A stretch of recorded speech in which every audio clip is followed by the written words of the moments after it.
Asambleísta Virgilio Hernández.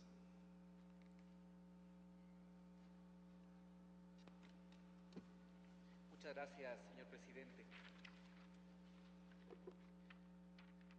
Compañeros, compañeras asambleístas, quisiera insistir en el análisis de tres aspectos que se están considerando en esta importante ley. Creo, compañeros de la comisión, que tiene que revisarse de manera más exhaustiva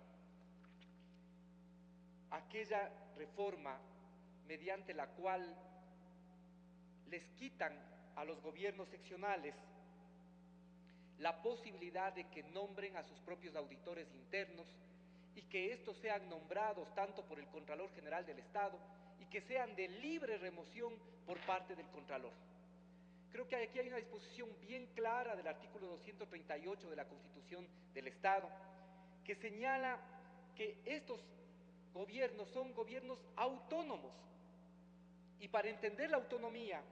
hay que entender como la potestad de que dentro del Estado pueden gozar municipios, provincias, regiones u otras entidades de él para regir intereses particulares de su vida interior mediante normas y órganos de gobierno propios. Es cierto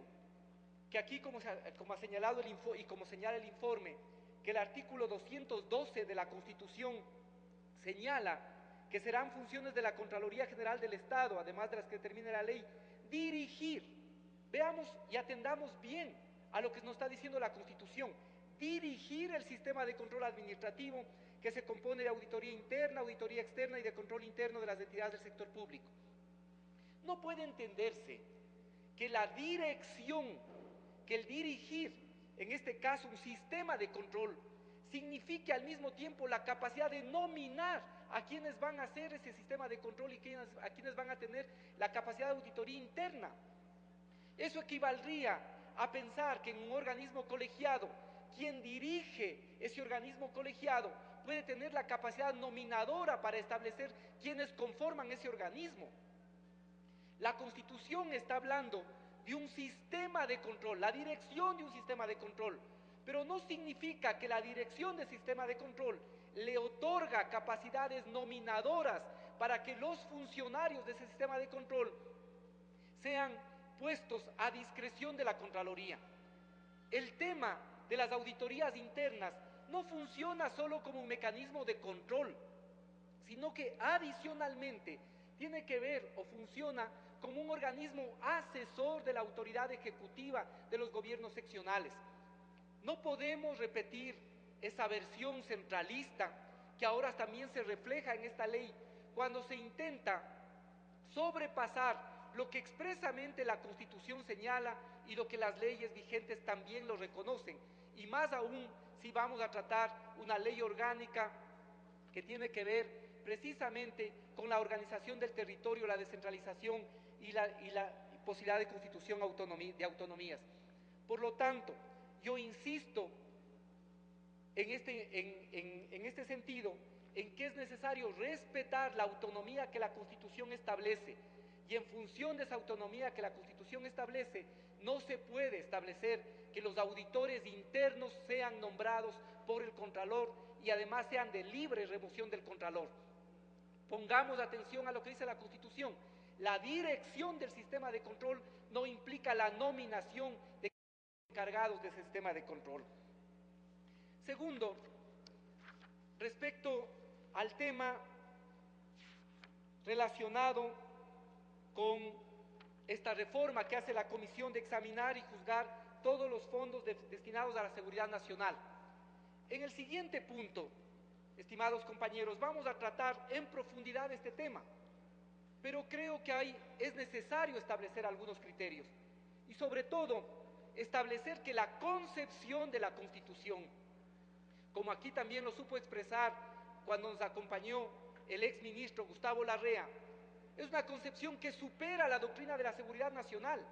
es una concepción que va más allá precisamente y que busca una seguridad pública integral. Por lo tanto, en esta reforma tiene que establecerse y tiene que armonizarse con la norma de la Constitución de la República, y con lo que dice la Constitución en el artículo 147, numeral 17, 158, 162 y 261. En estas disposiciones constitucionales, en ningún caso se habla o se refiere a seguridad nacional. Ese concepto en la Constitución ecuatoriana desapareció, porque hacía o tenía que ver o hacía relación precisamente a una doctrina que es la que estamos intentando superar. Por ello, más allá de que coincido con lo expresado en el sentido de que también los fondos excepcionales o los fondos de excepción que puedan establecerse para este efecto puedan ser analizados también por una comisión especializada de la Asamblea Nacional, sin embargo creo que tiene que compatibilizarse con la norma constitucional. Por lo tanto, tiene que establecerse una disposición que diga que examinar, el numeral 18, examinar y juzgar todos los fondos destinados a la defensa nacional, orden interno y seguridad pública, que es la denominación que establece la Constitución. Además, de conformidad con el artículo 17 de la Ley Orgánica de Transparencia y Acceso a la Información Pública, se guardará la debida reserva a la información pública respecto del examen y juzgamiento que se realice de los fondos destinados a la defensa nacional, orden interno y seguridad pública. Sugiero, compañeros, que se considere esta observación. De igual forma, se está analizando y la reforma que se nos propone es, como aquí ha expresado el presidente de la comisión, la ampliación de los plazos para que actúe la Contraloría. Yo tengo la preocupación, y comparto esa preocupación, de que cuidado esa ampliación de los plazos signifique al mismo tiempo apoyar una labor negligente y una labor que no se compadezca con los principios de eficiencia y eficacia que debe tener toda institución pública y en este caso la Contraloría General del Estado.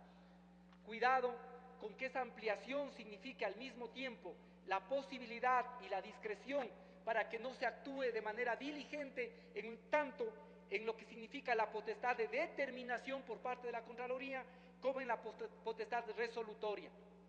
En ese sentido, propondría que podría ser, en ese sentido, plantearía que en cuanto al inciso primero, recordemos que el procedimiento normal de determinación de responsabilidad incluye un examen, la predeterminación o glosa y en su caso la orden de reintegro y termina con la determinación de responsabilidad. Un sistema equilibrado en materia de caducidad de la potestad de determinación podría consistir en establecer la interrupción del plazo de caducidad de 5 años con el inicio de la orden de trabajo, como dice la reforma, siempre y cuando exista una limitación temporal para dicha interrupción. Por ejemplo, que esa interrupción no se más allá de 6 meses o 1 año, porque de lo contrario, con esta reforma, lo que estaríamos permitiendo es que, en el fondo, la potestad de determinación de la Contraloría se alargue y en vez de que efectivamente se establezcan determinación de responsabilidades, estas queden en el olvido. Creo que es importante que se considere esto. Y de igual forma, me preocupa que esta potestad resolutoria se amplíe a 3 años. Puede eso, de igual forma, dar lugar, sobre todo, al inicio de acciones judiciales. Consideraría que el plazo de 3 años es muy amplio, debería mantenerse el de 1 año, pero si se busca darle mayor capacidad de acción a la Contraloría, creo que un tiempo de 2 años, 24 meses, es absolutamente adecuado. Esas serían las observaciones que voy a permitir presentar por escrito. Muchas gracias, señor presidente.